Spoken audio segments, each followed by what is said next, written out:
Marriage. All right. Marriage is what brings us together today.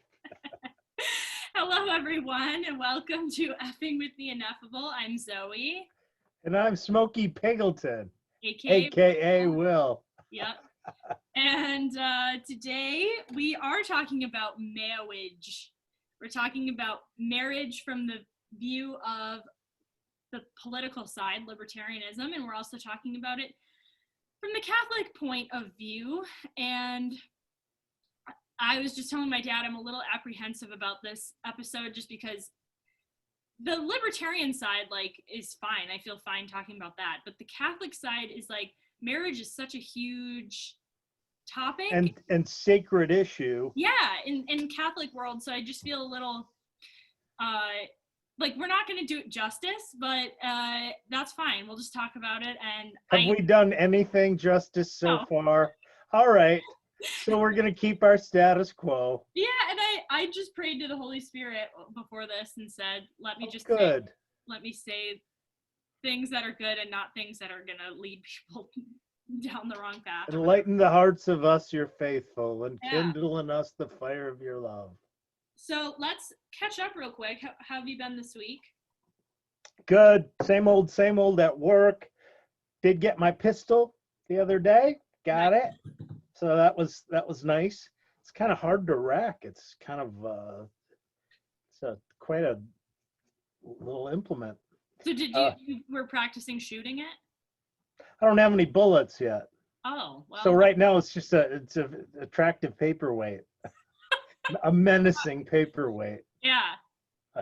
So, that you'll have to let us know when you start shooting it how it goes. Because when you shoot stuff, I mean, your yard is big, but it's not really big enough to shoot. No, I can't shoot firearms. Not here in the city. Yeah. So where do you go? Do you just go to the firing range or what? I haven't. I haven't shot. I haven't shot my AR yet.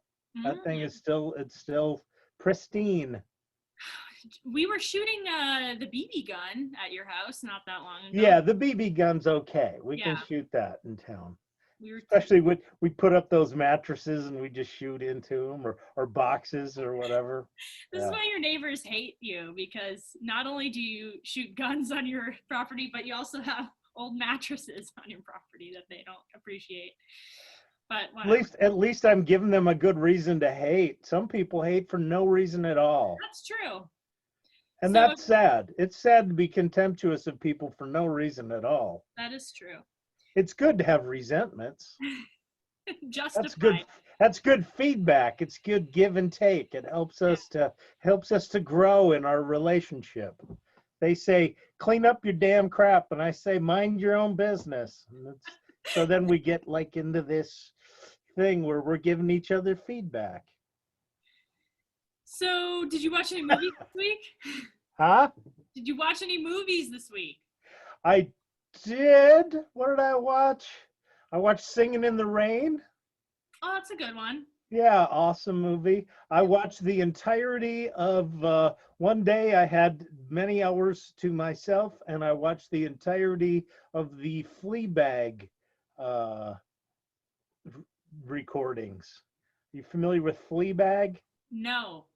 Okay, where's Fleabag? The British show it focuses on one woman character who starts out really funny, but then it gets really kind of touching and has some real kind of sad darkness to it, and then it gets a little disturbing in the second season. I won't give any of it away, but I thought it was really well done, very interesting, worth the watch.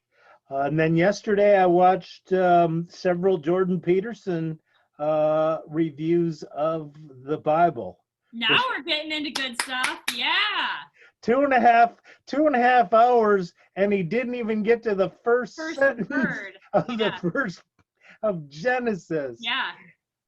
Really well. It's really good stuff, though. Yeah. Excellent. He really and I didn't look like he had notes or anything. I guess he had an outline or whatever, but He just talked almost, it seemed, extemporaneously, Yeah, but with incredible focus yeah. for 2 hours, He's and then answered questions yeah. and was just really good at answering questions too. He's really a pretty remarkable guy. He's a fantastic speaker, which, by the way, the Times did an article about him this week where they basically were just cruel to him and his whole family.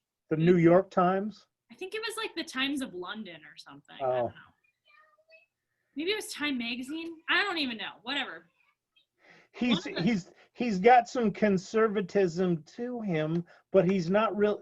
It wasn't real strident in the stuff that he was talking about the Bible. Well, and he's a liberal. Like, he is a liberal. He's just, He's a classical liberal. Yeah, he has certain criticisms of like modern post-Marxist leftist ideology, but he's a liberal guy.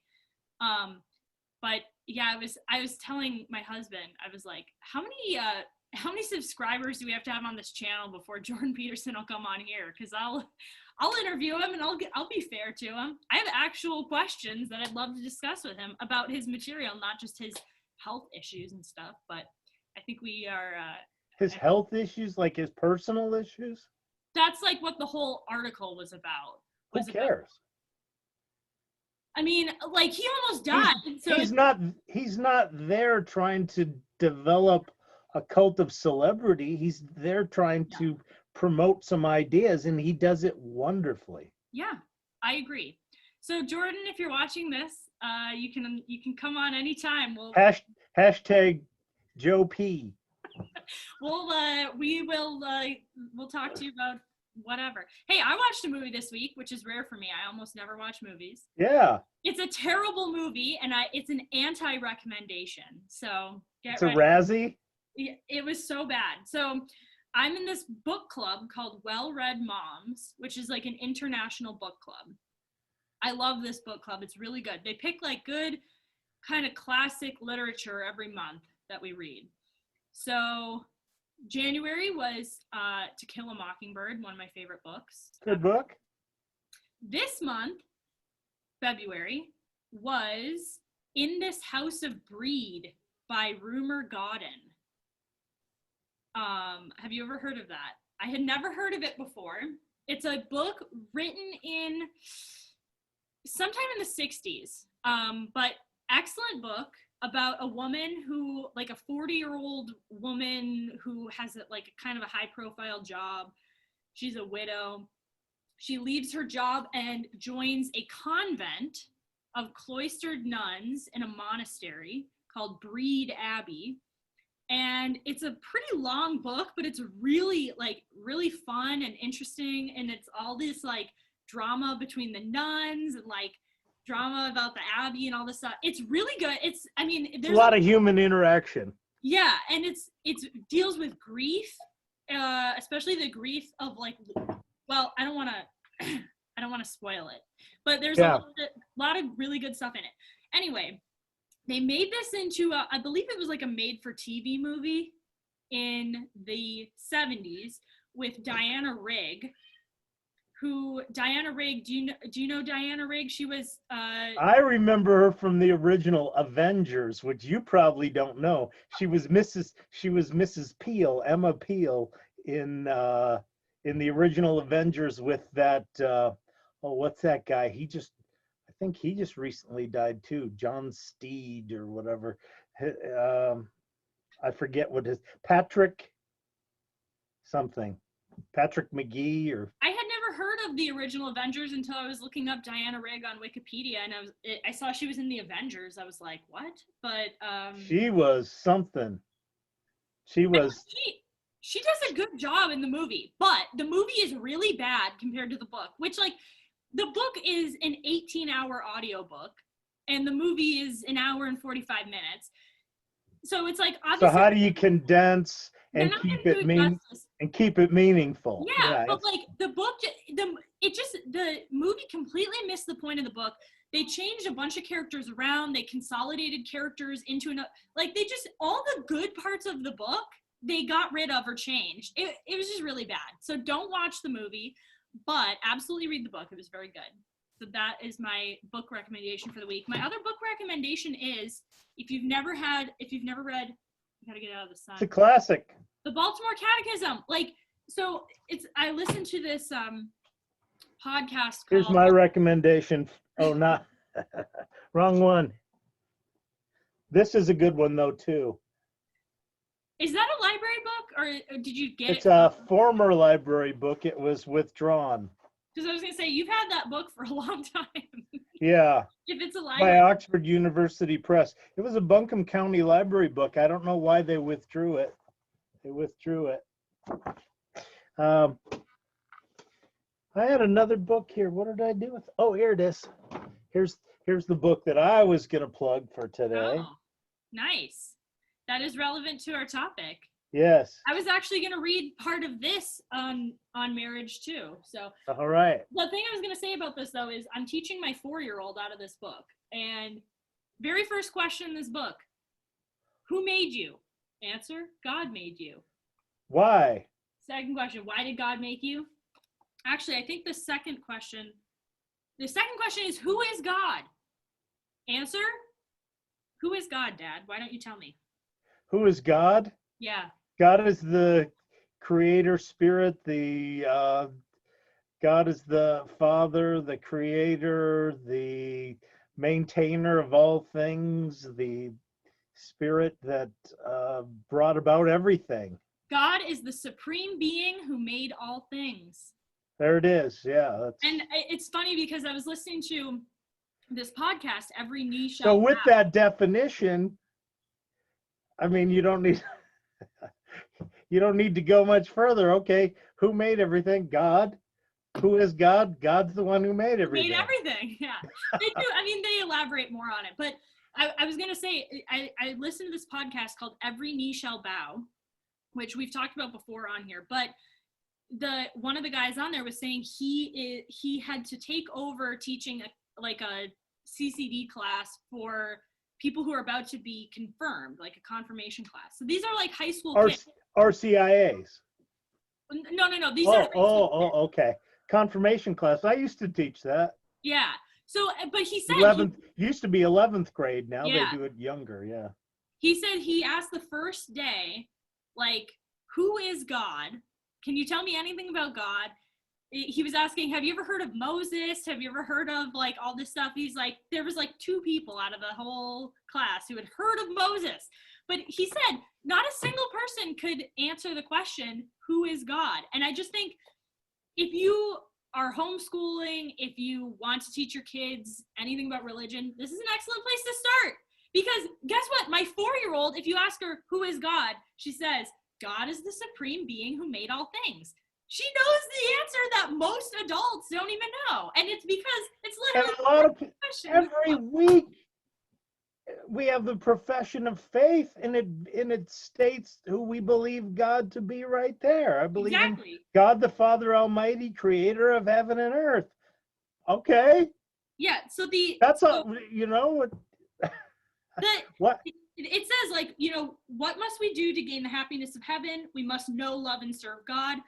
From whom do we learn to know, love, and serve God? We learn from Jesus Christ, who teaches us through the Catholic Church. Where do we find the chief truths taught by Jesus through the Catholic Church? In the Apostles' Creed. And then it's the Apostles' Creed. This is all the first 7 points. This is the first lesson in the catechism, in this Baltimore Catechism, takes you through basically and then the next 50,000 pages are an unpacking of that. Yeah. How do we live that out? Yeah. So let's jump into our topic, unless you have more. Marriage. Let's talk about marriage. So marriage. Let's maybe talk from the libertarian perspective first. Yes. So the one article that I thought was pretty good on this was from Reason magazine, but it's really reason.com, called Getting the State Out of Marriage. And they talk about how, I mean, kind of like you and me, the people in this article are talking about how they kind of had 2 different weddings, right? They had their religious ceremony and then their government ceremony. So I know from my And husband. every Catholic marriage has the same thing. At some point, they have us go aside and we go over and we sign a piece of paper, and there's also a witness Mhm. who signs a piece of paper. It's usually a best man or something like that, Yep. and then that gets filed with the clerk of courts in your county or whatever. Yeah. So you are registered as a married person. Yes. Why do they have to register you as a married person? Why do they have to register you as a gun owner?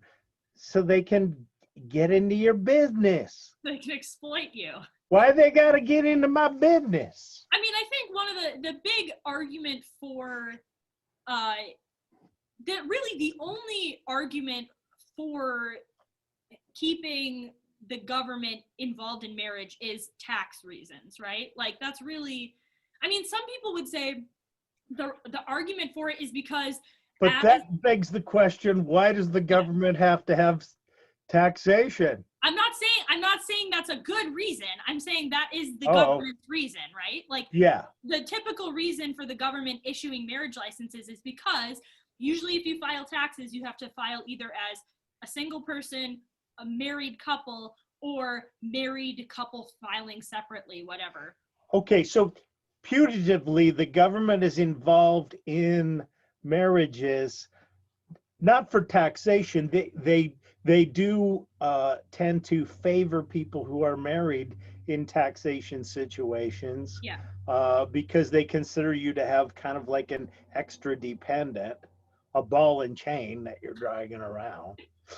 But the reason why they supposedly do that is they want to promote marriage by giving you tax favors. Yeah. But they also, the fellow in that Reason article said, what they do is they give you a pamphlet on syphilis. Yeah. They used to have blood tests to make sure that you weren't inbreeding, that you weren't going to be able to generate children with 3 heads and such. So there was a health purpose to it or something like that. But otherwise, the government has not really ever needed to be involved in marriage, and still is not. Yeah, they don't have any legitimate. Spoiler alert: government doesn't have any business in marriage. Yeah, and I mean, I actually bigger spoiler alert. I think from both a libertarian and a Catholic perspective, both of those groups of people don't really want the government involved in marriage at all. Right. I mean, like, so Catholics and more broadly kind of like conservatives, Christians, whatever you want to say, religious people, would maybe argue the government has a vested interest in promoting marriage, like you said, because the family is like the basic unit of society. We want to promote families. We want to promote people staying together because it's better for kids, whatever. All of that to say, who gives a crap? I mean, like, obviously that's true, but why is the government? Obviously it's true, but in practicality, who is the most detrimental force against marriages other than sin, other than sinfulness and lack of self-discipline in the married people? Who disincentivizes marriage more than the government? Really? Yeah. No one. Yeah. You know, ask Thomas Sowell what happened to Black communities. Yeah. The institution of welfare had to be based on, don't get married. If you're married, you are less qualified for welfare than if you're a single person or an abandoned person. Yeah. You're paying people to stay single or to abandon their families. Mm-hmm. Well, what are you going to get when you pay people to do something? Yeah. If you gave me $5 every time I kicked you in the shin, you'd have bruised shins. Yeah. Right? It's not even like the African American community now. Like, I think. It's poor whites too. But I think the statistic is now like 40% of white kids are born out of wedlock to single. Yeah. Well, I'm not saying that's not just it's not a race thing, it's a class thing.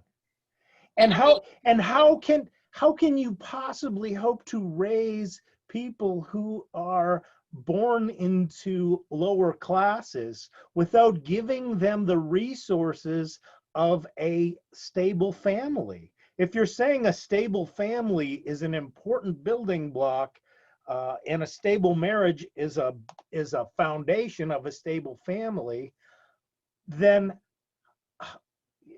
you're acting at odds with your own stated purposes when when the government does some of the things they do, which is, that seems to be a theme of our shows. The government acting at odds with their stated or of putative course. reasons for doing whatever. Yeah. They end up doing the opposite. They have the anti-Midas touch. Instead of everything they touch turning to gold, everything they touch turns to poop. Yeah. Oh, Uh, sorry, government. You so the, suck. so anyway, the percentage of U.S. births out of wedlock for blacks in 2014 was over 70%, Hispanic over 50%, white was just about 30%. So the total rate was about 40% across all births. I mean, that's yeah. And I'm wondering, rather than go by race, I don't care about race. I'm sick of hearing about race. I mean, Race doesn't matter. If we live in a truly colorblind society, race doesn't matter. But what about class? What yeah, about, I mean, what percentage of those kids that are born into single families come from a higher income thing? If they come from a higher income thing, they might not need a marriage in order to have the resources. But if you come from a lower class and you don't have extra resources from strength in numbers, yeah, then you're screwed. Those kids are born into a situation where they have to rely on their mother to be their mother, their father, their breadwinner, their everything. And how can you do that? How can you do that? But anyway, so from my point of view, socially, the value of marriage is that uh, it it's good for spouses. It's good for the health of spouses. It's great for kids. yes. Kids do better when they come from two-parent families. That's just a statistical fact. If you have a problem with that, it's not If you don't like that, an if opinion. you know, I'm sorry you don't like that. Yeah, It's tried and true. yeah, It's empirical evidence. It's a fact. yeah. It's not an opinion, it's a fact. Now, that's not to say that you can't find kids who do poorly from two-parent families, Of course. because there's plenty of dysfunctional two-parent Yeah. families. You know, And people, there's plenty of dysfunction to go around. yeah, But when you have two parents, at least you're likely to have one good enough parent at any time to be able to help your development. yeah, If and you've got one parent who is stressed out because they're trying to make money, trying to deal with everything, trying to raise kids, trying to keep a household going, I don't know how people do it as a single parent. it's hard enough to raise. I mean, like, it takes a village. It's hard enough to raise a kid just with two people. I mean, I think, like, if you look ancestrally at how human beings raised kids for most of their lives, and still in a lot of cultures today, it's like it wasn't just two parents raising a kid. It was usually a huge family group of aunts and uncles, grandparents. Papa and Mimi and all of us together hanging out, and yeah.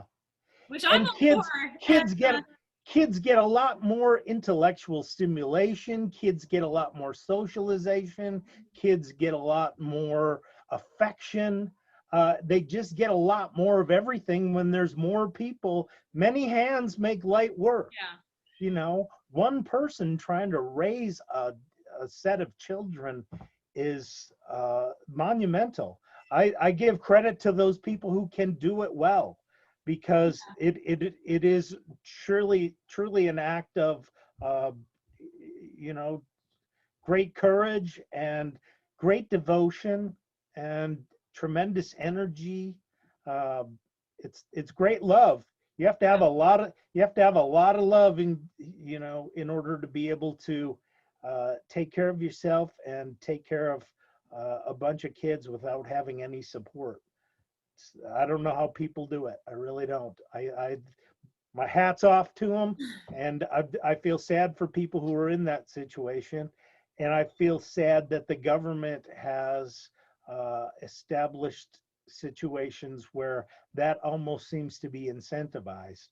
That's Yeah. sad, and that's why, from my point of view, uh, just uh, in terms of effectiveness of child rearing, if the government is saying we want to support people who are in the business of child rearing because we believe that children are the future, treat them well and let them, yeah, okay, yeah, great, but you know what, the way they're doing it is undermining Yeah. that.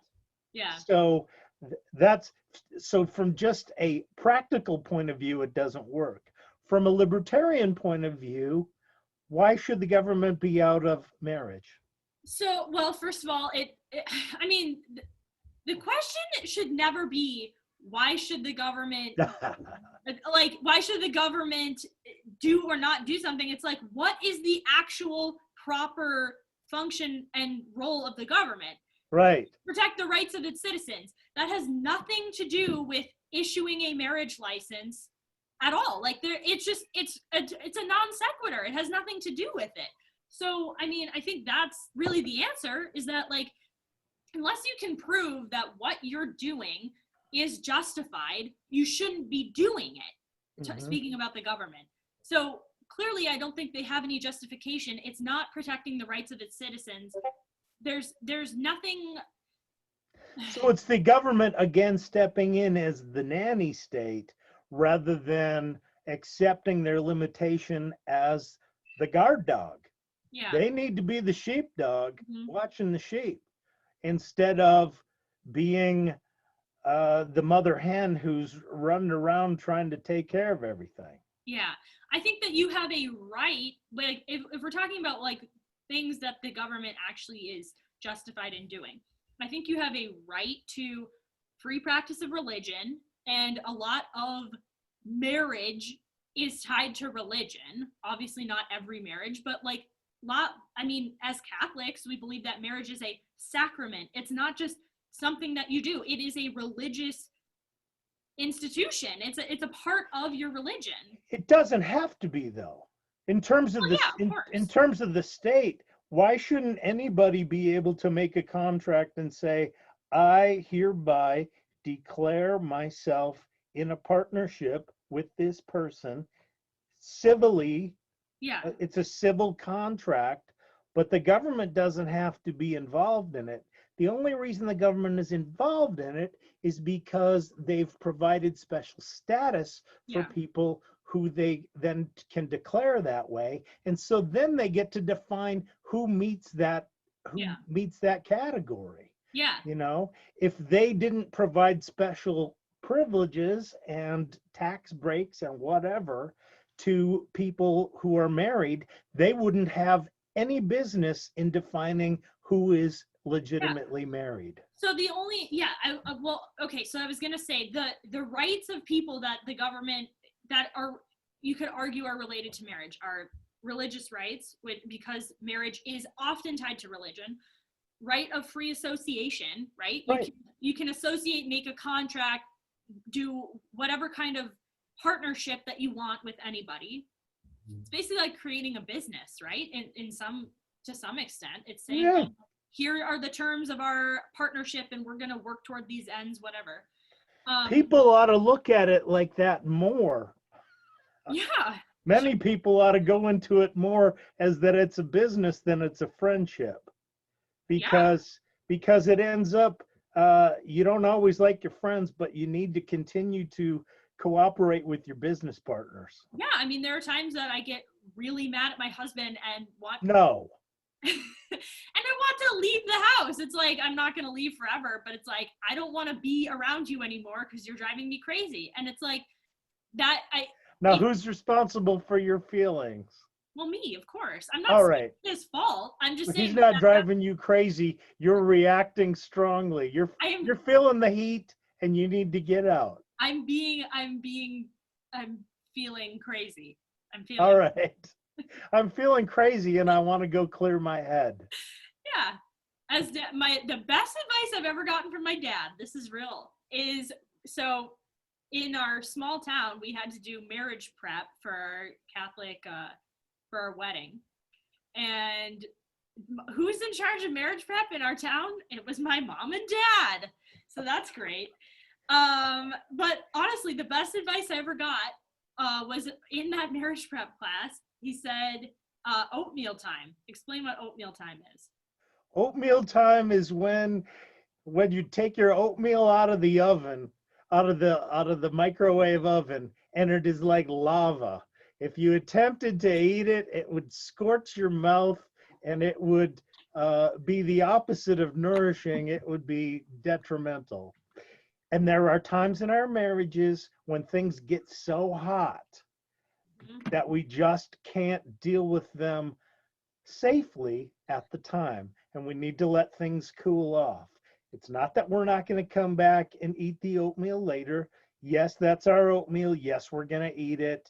It's part of our duty is to eat oatmeal in order for our health. And so we just got to deal with it.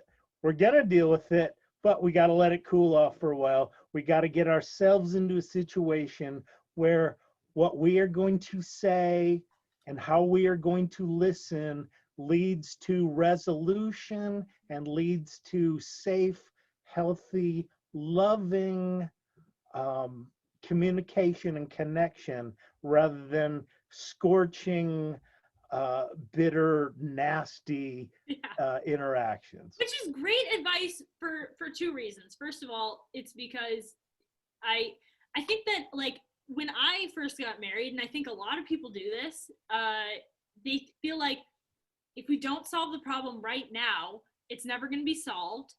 And so we need to talk about it right now. And like, I feel that way sometimes. I'm like, no, I want to talk about it right now, even if we're really heated. It feels hot. You want relief. Yeah. You want relief from the heat. I don't want But you're not going to get relief. You're going to you're going to hurt somebody, and you're going to say things that you regret, and you're going to be hurt, and they're going to say things that they regret, and that's no good. Yeah. It's not a good time. And arguing when you're not clouded by emotion is always better. So anyway, that's the first reason. The second reason is because I do think inherent to that view is like you said, people should view marriage more as a business partnership rather than a friendship. I didn't marry my husband because we liked each other and we thought we would always like each other and we wanted to just hang out together all the time. Like, if you got married for that reason, whatever, but I don't think that's a good reason. Danger. Because it's not there may come a time when feelings change. You may have noticed that feelings come and feelings go like the tides, like the days of our lives. I read this little emotion book to my kids, and the last page is, feelings come and feelings go. I never know what they'll be. Happy or angry, what is it? Happy or angry, something or sad, they're all a part of me. Anyway, it doesn't matter. Feelings come and feelings go. The reason my husband and I got married is because we had a specific goal that we both wanted to work toward. We wanted to create a family together. We had specific goals for our family. We wanted to have children. We wanted to, and ultimately, like, what is our goal as people, as married people, and as parents? Our goal is heaven. Get myself to heaven, try to help my husband as much as I can to get him to heaven, and help my children get to heaven. Like, obviously, I can't do it for them. And that's the legitimate business of a Catholic marriage. Yeah. Getting to heaven. So even if you're not Catholic, even if you're completely secular, you should figure out if I'm going to get married, what is the purpose that we're working toward? Because then when those times come up where you're like, F this, I want to leave, this is not fun anymore, my emotions are saying go and don't come back, because those times will happen. You have to realize, like, there is a bigger reason at play for this. There is like an actual goal that we're working toward, and we're gonna like stick it out and work together. Mm-hmm. And once you have kids, it gets a lot harder and easier, in the sense that, like, when you have kids and you're trying to figure out how to raise your kids together, there's so many more things you have to compromise on. And that's really hard, especially because, like, before you have kids and you're in an argument, there's one person in that house and you don't like them. Yeah. After you have kids and you're in an argument, there's 2, 3, 4, however many people in that house, and there's only one that you don't like. So you're bound to come back for those others that you do like, and so there's an incentive to stick around. Yeah. Because there's more love in the house than outside the house now. Yeah. And so even though you're not always feeling the love, yeah, so you know that's where the love is. And you know that usually the problem is, if there was a saint, I forget who it was, but there was a saint who said, if you find a situation and you find not love in it, put love into it, and then you will find love in it.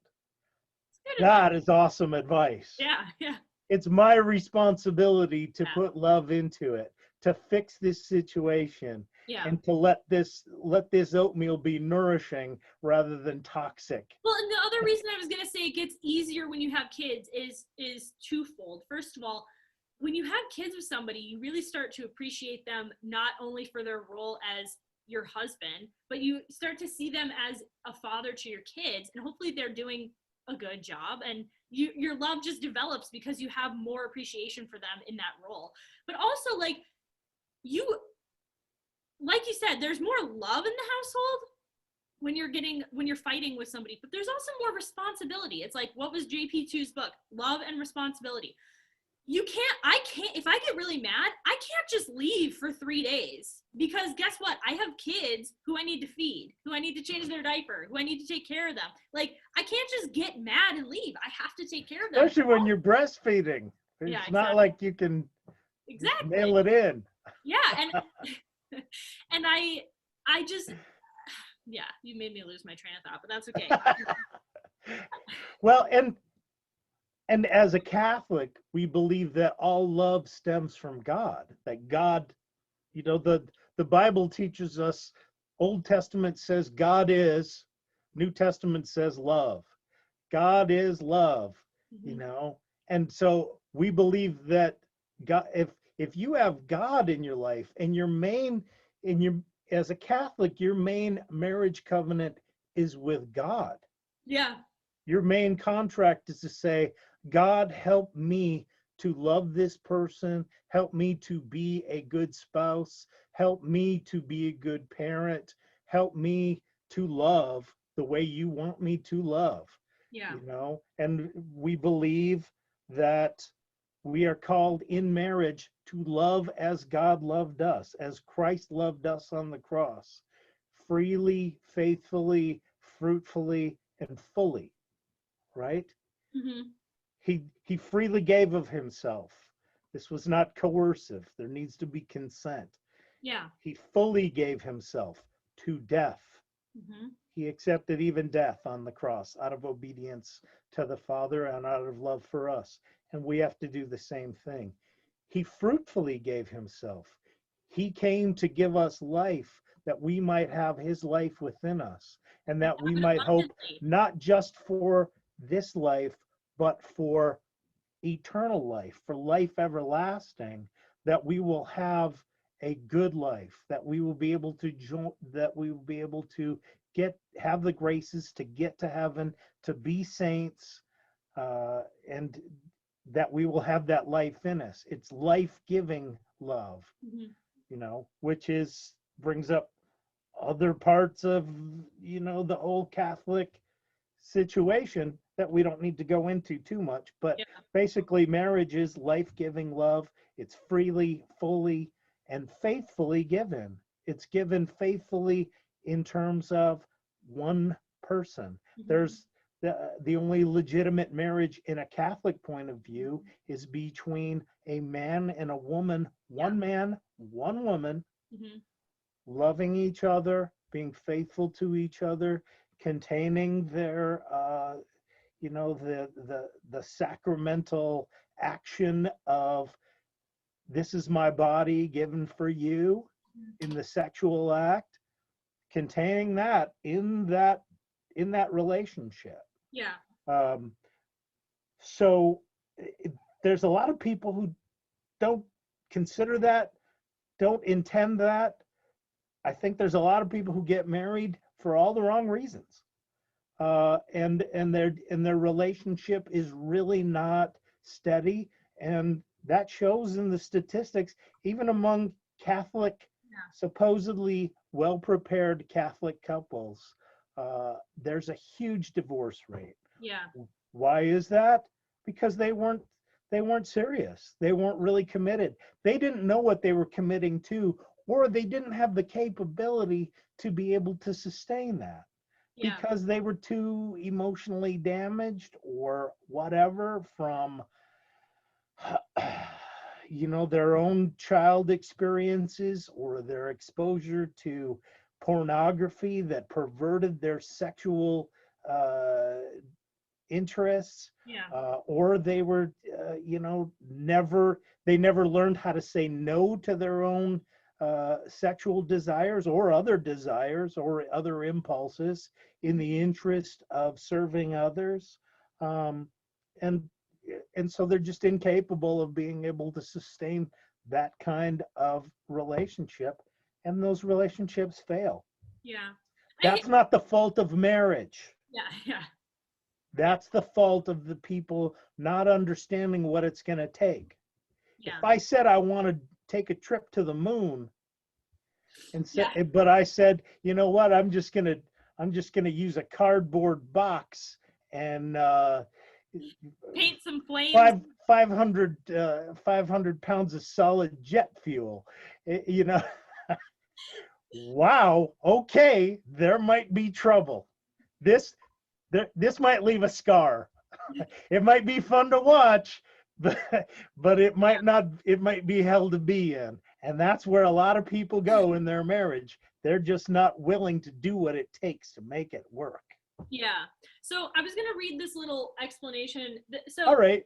the Baltimore Catechism, I mean, we can talk more about the libertarian part, but we're definitely solidly into the Catholic view of marriage now.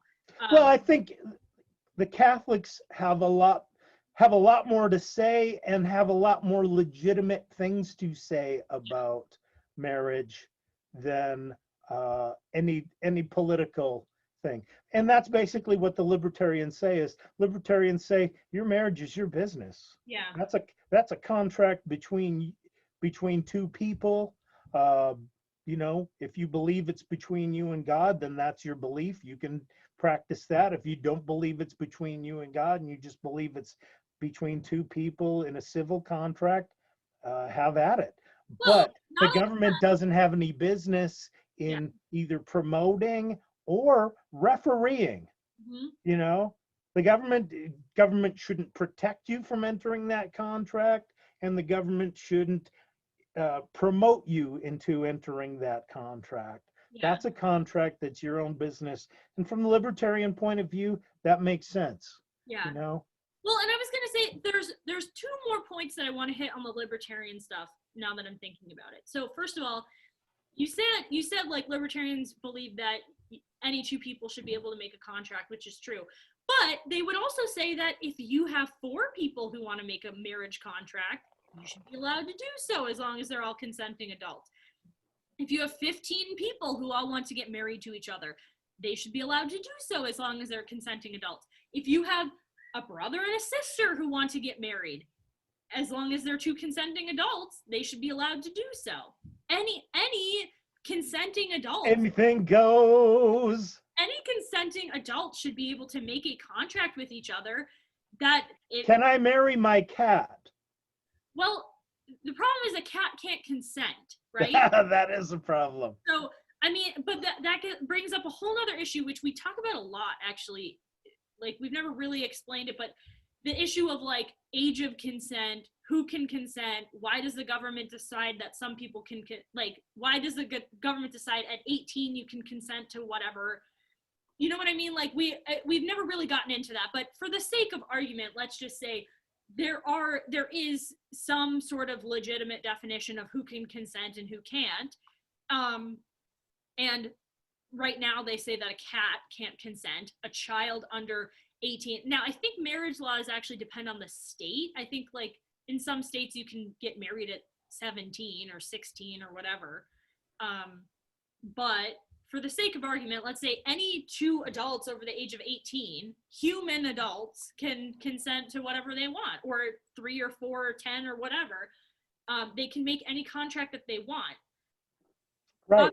Like, I don't think that even under a libertarian governance, I don't think that kids should be able to make marriage contracts because they are determined to not have the ability to give consent, right? They need to have guardians who can judge for them whether that's in their best interest or not. I guess. I mean, so a lot of times in some states, if you have parental consent, people can marry at a younger age. Because basically what those parents are saying is, we believe that our child is mature enough to enter into this kind of relationship. Heck, it worked for me and his mom. You know, we were only 8 when we got married, and look, we're still married here 25 years later. Well, if you think about it, I mean, like, so I got married when I was 19, which a lot of people, especially in the DC area where I live, think is kind of outrageous, because a lot of them get married when they're like 35. Because you were mature enough and you knew enough about yourself. You had enough information to make an informed consent at that time. A lot of people aren't. I didn't get married till I was 30. I probably still wasn't ready. Well, and I think that I was probably still immature and selfish and not capable of really meeting the responsibilities of being a spouse. And I think it's kind of like it's like, when are you ever truly ready to be a parent, right? Like, when are you ever truly ready to be married? I think that almost everyone who goes into marriage is really not ready, right? Because it's really hard to know what you're actually committing to until you get into it and be like, oh, this is what I'm committing to. But hopefully, poopy diapers all the time. It's like that SpongeBob episode where he adopts that little clam. I don't remember, but there's like this mountain of diapers that they just they generate. Oh yeah, him and Patrick, right? Yeah, Patrick goes off to work. It's like, I'm too tired. I'm not going to take care of the kid today. So yeah, I think I was Patrick when I got married. My husband and I had, it's funny when people say honeymoon period of a marriage, because my husband and I had the first year of our marriage. Every year we're married gets better and better and easier and easier. Like, the first year, there were times when we talked about, like, maybe we shouldn't be married anymore. I don't think this is working out. Like, we had this is harder than we thought it was going to be. Just that, but we both had a lot of, like, pain and issues from our past and whatever that you carry into your relationship, like, you carry into your marriage, and it's hard. It's hard dealing with that kind of stuff. So anyway, I mean, a lot of baggage. And even if you get married at 19, you're still going to have baggage. But I think that luckily we got married in a church in front of witnesses, and we made vows not only to each other but to God. And I think that when you do that, and when you try to put God in an important place in your marriage, you get grace to get through that, because that's really what it takes. It's not like I did this. It's not like me and my husband toughed it out and did it ourselves or whatever. It's like we were given grace by God to get. And you cooperated with that grace. Yeah. I mean, we Many worked. people do not. Many people do not cooperate with the graces that they're given. Because grace is a gift and you have to take it. Yes. God is offering it, but he's not gonna stick it in your arm and force you to take it. He hands it. It's like Jesus knocking on the door, right? There's no Right. job for him to open. You have to open the door. Like That's right. that is true. And I'm not saying like that my husband and I are better or more heroic or whatever than people who don't. You're successful because you cooperated with grace. Yeah, and I mean we're also extremely You can't necessarily pat yourself on the back and say, look what I accomplished. Yeah. But you can pat yourself on the back and say, look what God accomplished through us because we allowed him to, because we had enough sense to get out of the way and let God bless our lives as much as we have. And I'm very thankful that we did, because now we have 2 wonderful kids who are like the best thing ever. They are. I admit it. Yeah. And we want to have more kids to have. I used to like my kids. I like your kids much better. Well, you have to deal with them a lot less. So that's the good part about being a grandpa. But okay, so what did I say? Okay. Oh, the only other argument that I wanted to make from the libertarian side about marriage is I do think one legitimate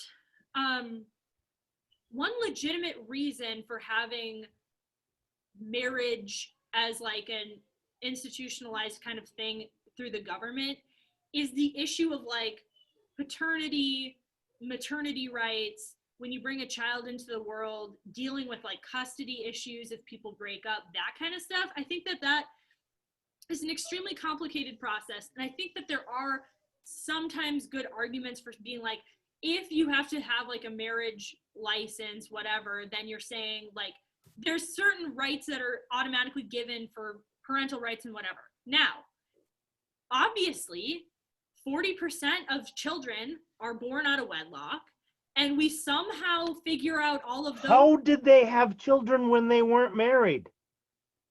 How did that happen? We somehow figure out all of those paternal and maternal issues and custody. Is it possible that married people have children with other people other than their spouse? Oh my gosh, mind blown. So maybe it doesn't have anything to do with marriage for a lot of people. Yeah, I guess I'm just saying, like, I think that is an extremely messy issue, and I think that some people could point to that and say, well, the government can use that. The government has to clean up what people screwed up.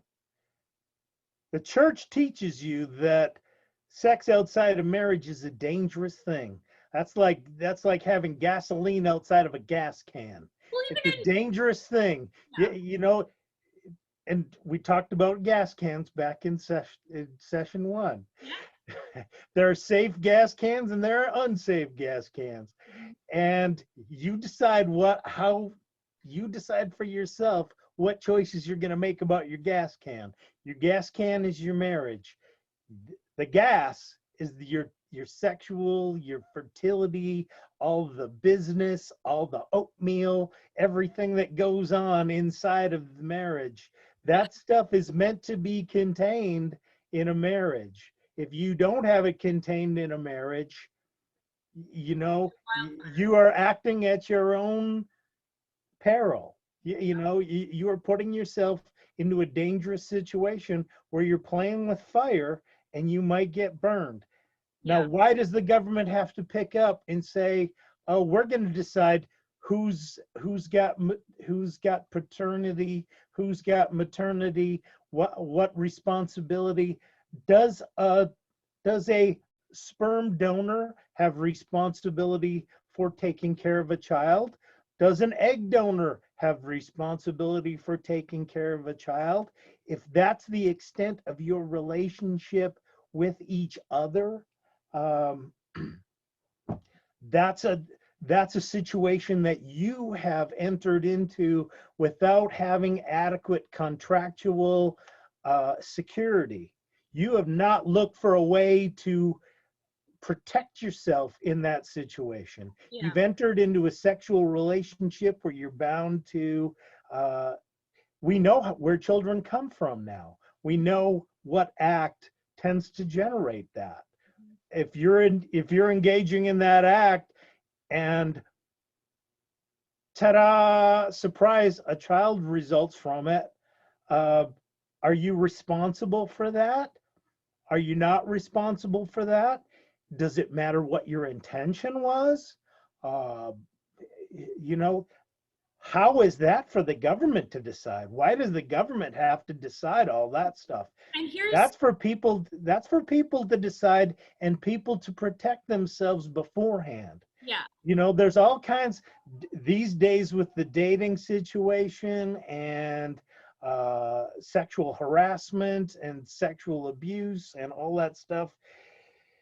There's all these jokes about, would you consent to having me touch your arm, stroke your arm in an affectionate way, or would you consider that an assault? You know, we have to have definitions on all this stuff. Yeah. We have to have consent for all this stuff. If you're not willing to protect your interests by engaging in a negotiation beforehand, then it's let the buyer beware. If I decide to sleep with somebody and I bring forth the child, then I'm liable for whatever the consequences of that are, you Yeah. know. But why should the consequences be decided by the government? Well, and here's two arguments why I actually think abolishing marriage licenses and having marriage get out of the state's business are a good thing. First of all, I think that right now there's a lot of bias in the state when people do get divorced. You know, fathers are often not given priority to have custody over their kids, and they almost always want to give mothers the custody, even when those mothers are less deserving than the fathers. And I think that there's a lot of cases where if we why should they have to decide who's deserving? Well, and here's the other thing. I think that if two people got together and decided, hey, let's get married, we have to determine the own terms of our marriage, then a lot more people would think, if we have children and we get divorced, here is how we would deal with it. I don't think most people think about that before they get married or even before they have children. Most people don't think about it until afterwards. And that most people enter into having children when they're drunk and horny. I mean, that might be they don't necessarily think it through. Yeah. And I think that if you had to think about those things beforehand, it would save you a lot of pain later if you do have to go through with that, because divorce proceedings are extremely painful, extremely costly, because you're trying to figure out all this stuff retroactively. If you had a contract going in saying, here are the terms of our marriage, here's what we're promising to each other, here's what will happen if we have kids, here's the division of labor in our household, here's what will happen if we do get divorced, here's how we would deal with that monetarily. It's like, then you go to court and you just have, you know, it's not that hard. It's all laid out in the contract, and the court can easily enforce that contract. I think it would actually cause a lot less pain and a lot less heartache for people. If you want to watch a really good movie about divorce, by the way, Marriage Story from, I think it was like 2 years ago. I believe it was Noah Baumbach. Excellent movie, but heart-wrenching. So, I mean, that movie will. That's the guy who did The Whale and The Squid or something. Whale. I think it was him who made. Let me Google it really quick because I don't want to say the wrong thing. But that was a good movie. Another great divorce movie was The War of the Roses. You ever see that one? No. Danny DeVito is a divorce counselor, and he's talking with this couple who are considering divorce, and he's like, listen, divorce has a lot more consequences. It's never clean. Especially when there's children involved, it's never clean. You're going to have a relationship with this person, whether you like them or not, because you're a co-parent for the rest of your life. Yep. You know, you're going to be a parent to that child, and that other person is going to be a co-parent to that child for the rest of your life. So like it or not, you have entangled yourself in a web that you cannot get out of. You are in now. And whether you knew that heading in or not Doesn't matter. is your problem. Mm-hmm. You just, you know, if you haven't figured it out by now, you haven't read the Bible, you haven't listened to every old person, you haven't, you know, there's a lot of wisdom about how to enter into relationships, and that fools rush in where angels fear to tread, you know. And if you are willing to enter into that kind of committed relationship, and one that can have such huge consequences, and you're going to go into it half drunk and full of lust, it's you are setting yourself up for explosion. You're getting a mouthful of lava. Third-degree oatmeal burn. You're getting a conditioned orange oatmeal burn. You're gonna be spitting out scorched flesh. And it's funny because, you know, I was talking to my friends a couple days ago. One of my friends was saying because she talks about her dad a lot and she never talks about her mom, and I was like, do your mom and dad live together? And she was saying that like they own the house together or whatever. And she said like they basically live together for like 2 months out of the year, and then they live apart the rest of the time because maybe that works for them. And 15 years ago, they were going to get divorced. They had gotten to a point. She said her mom has a lot of issues, and they got to a point where they were going to get Doesn't everybody's mom? I mean, come on. But they got to a point where they were going to get divorced, and they realized to get divorced, they have a farm together. So they have like all this business stuff that they were going to have to deal with. It was going to be this huge process. So instead, one of them lives in Massachusetts and one of them lives in Florida. And for 2 months like she said, they talk on the phone multiple times a day. But when one of them gets too crazy and they're going to explode at each other, they just click, hang up the phone, oatmeal time, and walk away. And it's like, it works out for them that way, that they can be separated. And it's funny, I was saying, like, when I was growing up, I feel like as a Catholic, growing up in Catholic school with all these big families around me, I kind of had the feeling, I don't feel like it was something that you and mom like put in my head or something, but you didn't have to see a lot of divorce. Yeah, well, close up. So that's what I was going to say. I was going to say, I grew up with the thought that divorce is always terrible, off limits, you never get divorced, whatever. Which, by the way, that's true. That's absolutely true. It's not true, because divorce is a terrible thing. Divorce is a horrible, horrible, it is an evil thing. I'm not saying it's like amputation. Yes. It's cutting apart a living body. It's like, oh my gosh, this is not beneficial. Sometimes divorce is actually sometimes it's necessary. Sometimes amputation is necessary. Yes, exactly. That's what I'm saying. It's never a good thing, but sometimes it is necessary.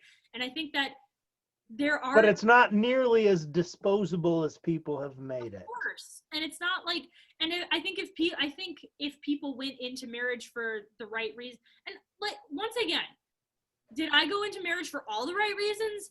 I mean, I hadn't really maybe understood all the implications of what I was doing. I think we actually were getting married for a right reason, in the sense that we wanted to start this family and this life together, and we had a specific goal in mind that we were working towards. It was like a business partnership in that way. And you did seek covenant with God, and you sought God's blessing, and you've cooperated with that. which has been the basis of your success.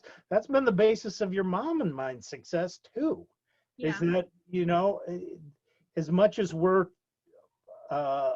faulted people, we've still been able to keep it together through the grace of God. Yeah. The other day, my daughter was listening to, there's this podcast called Sparkle Stories where they have basically just stories for kids. Anyway, it's like an audiobook, but they're little like 20 to 30-minute stories.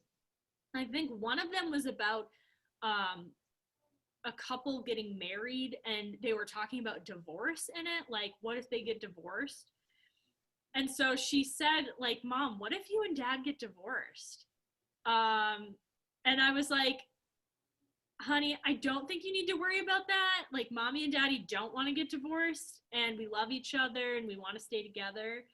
But it's just interesting, like, having her ask that, because I think that a lot of kids, like, that's a reality, like, their parents do get divorced, and it's just, I don't know, that's really the sad thing about divorce, is like the fact The impact on kids.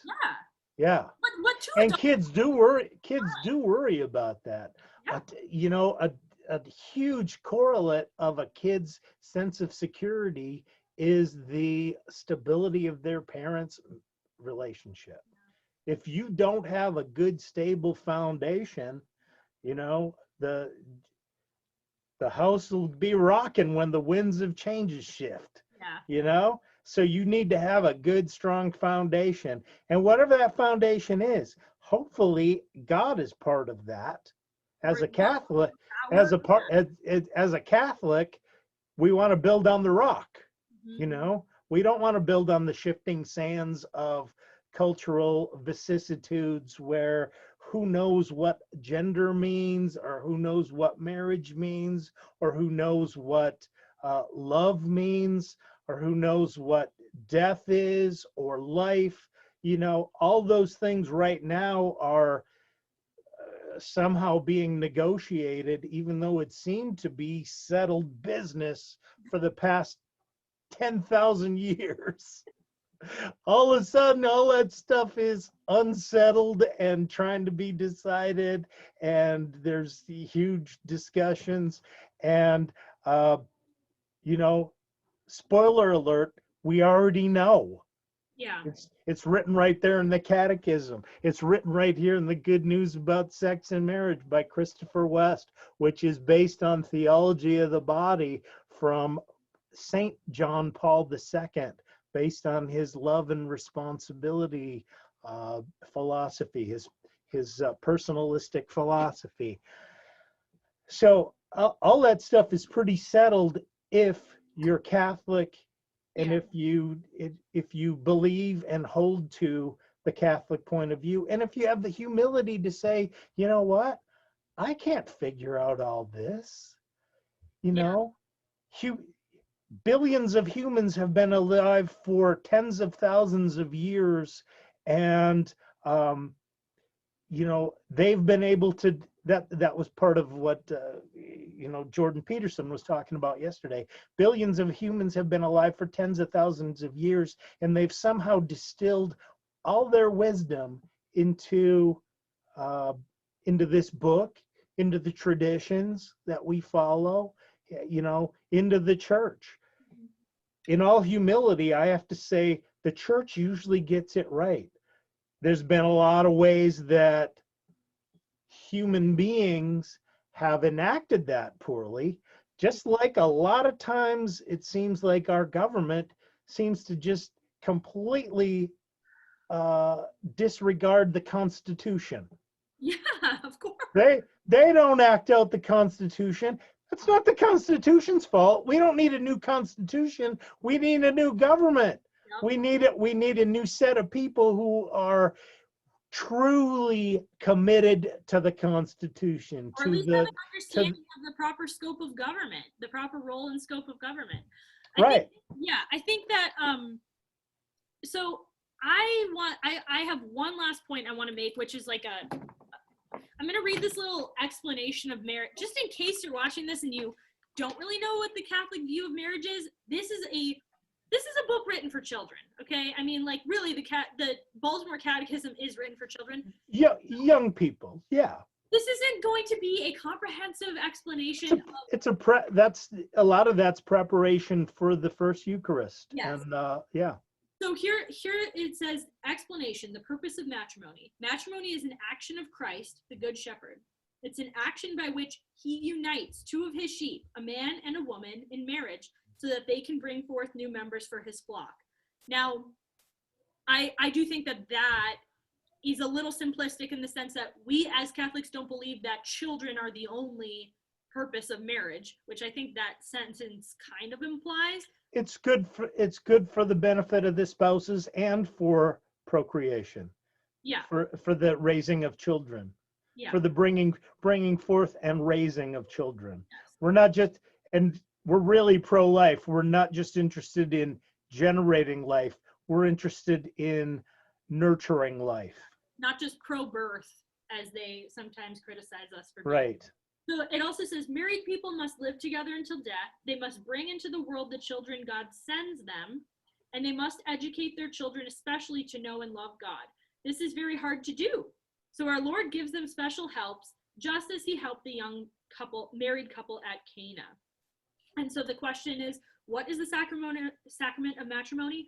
Matrimony is the sacrament by which a baptized man and a baptized woman bind themselves for life in a lawful marriage and receive the grace to discharge their duties. So I think that's a perfectly good summary of it.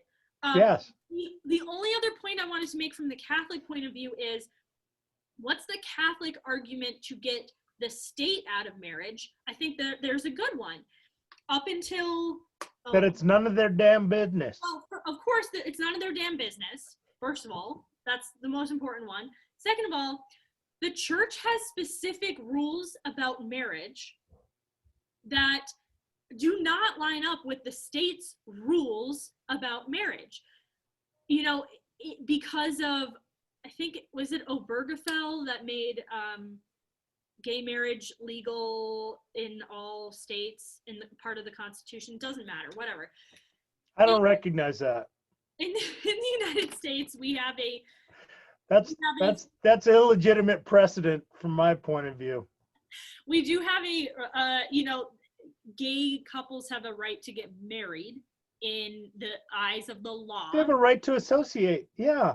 And they shouldn't even have to ask for permission. Of course. And we, as libertarians, we believe that as far as what you do legally in the state, in the eyes of the state, any 2 or 3 or 4 or 6 or 10 people of any gender or sex or whatever should be able to make any contract they want with each other.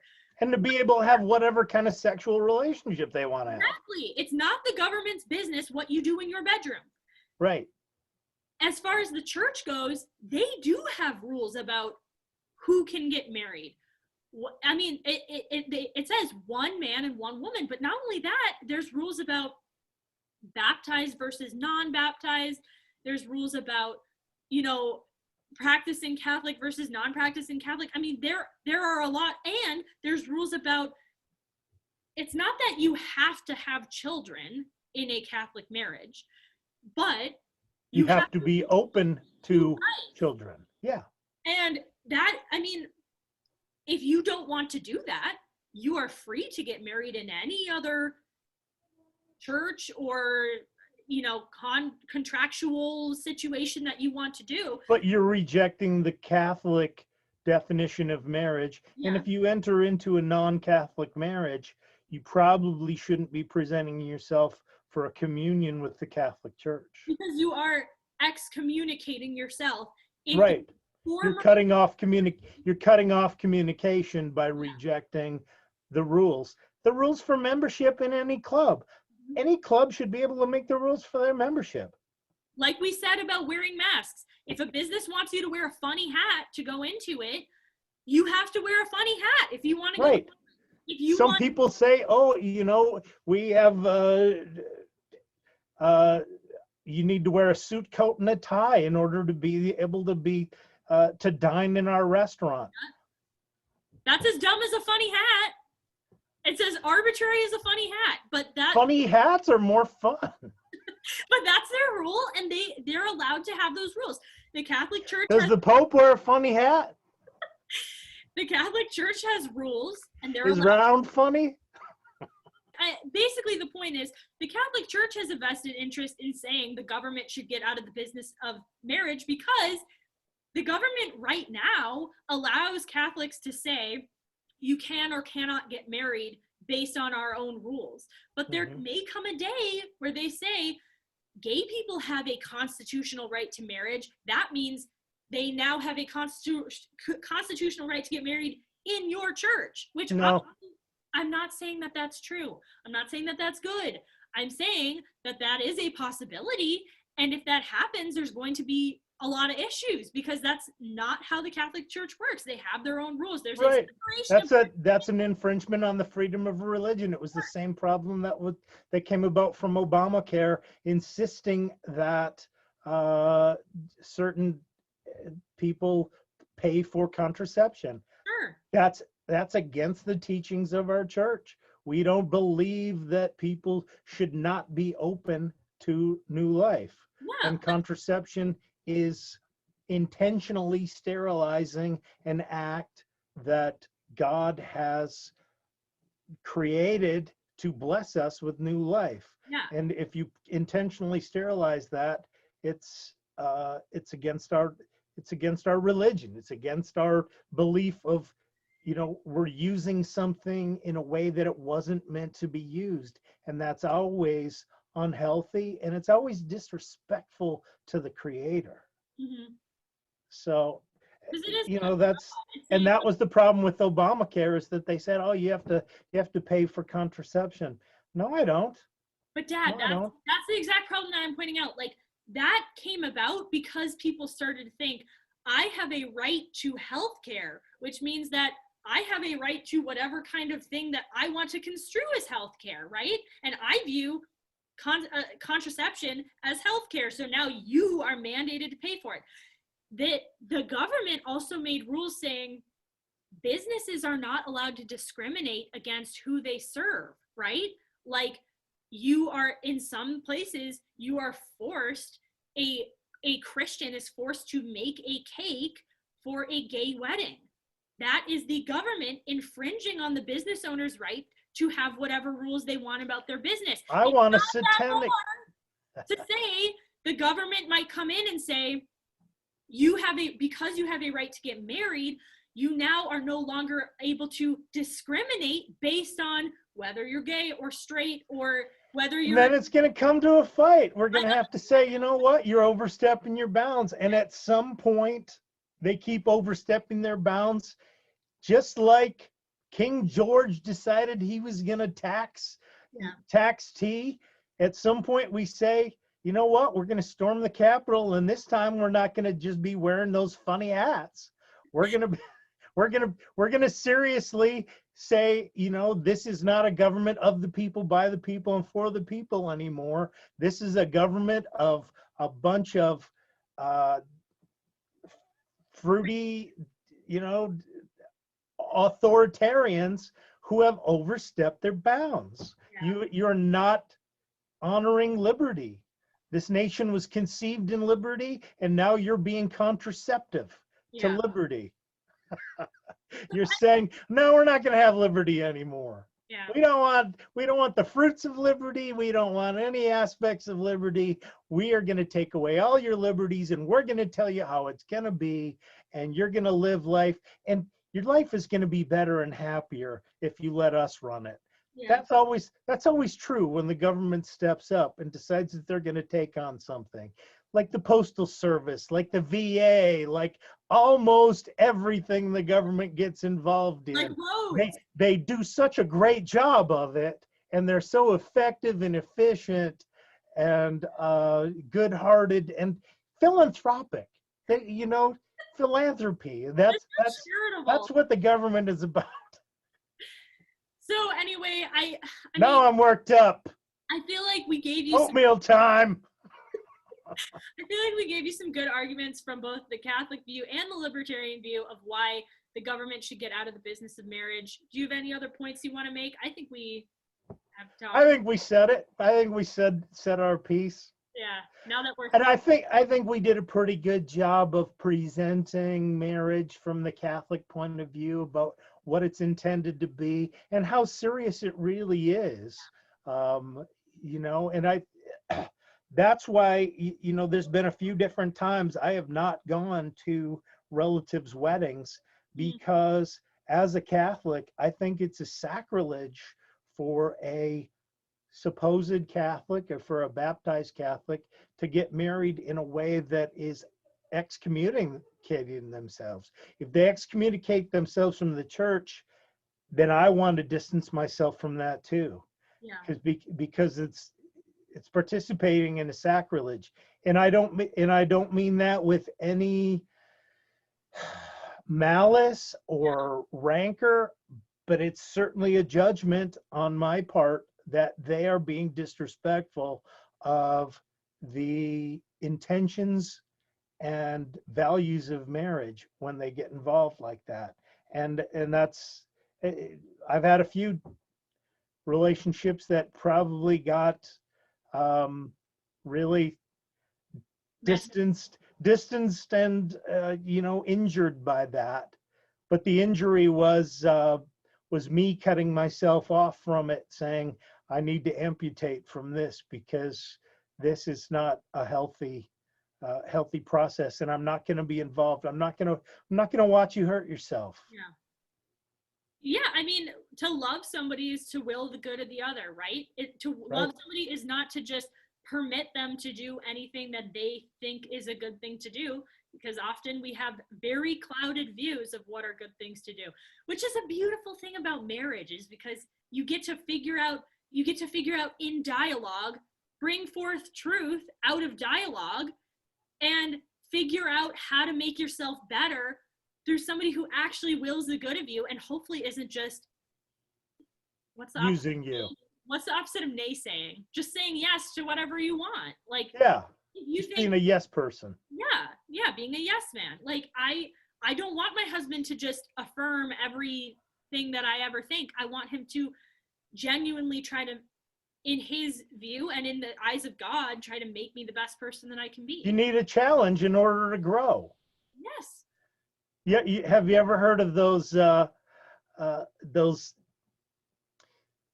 if you take a chicken egg and when a chicken is about to hatch, if you take that egg and you help the chicken, a chicken egg is supposed to be broken away from the inside, and Yeah. it's supposed to be a struggle by the chick, and that struggle creates a certain chemical change in that chicken to then be able to survive in the outside world.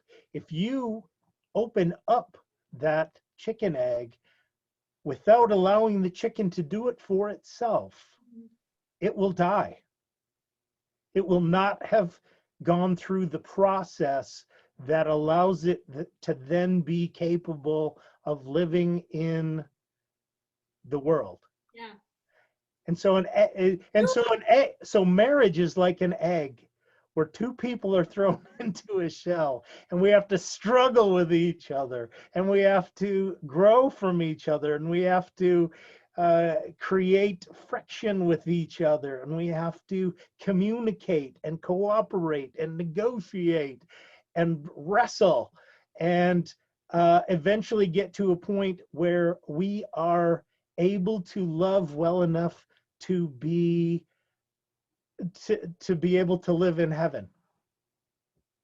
That's, That's really what it comes down to. And yeah. so the Catholics have defined how that egg needs to be structured in order to help us to do that, and they've had a lot of wisdom. Yeah. And I think they've had a lot more success than any other tradition as far as marriages are concerned. They've at least had as much success as any other Western tradition. Yeah, I think Judaism has a lot of success. I mean, the Jewish view of marriage is similar, although a little bit different from the Catholic view of marriage.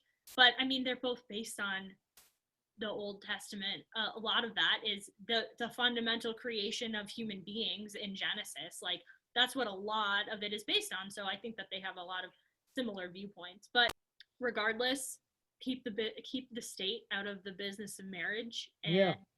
And marriage is good for people. Even secular marriage is good for people. So I'm very pro marriage, but you know, it's not to be entered lightly. Fools rush in where angels fear to tread.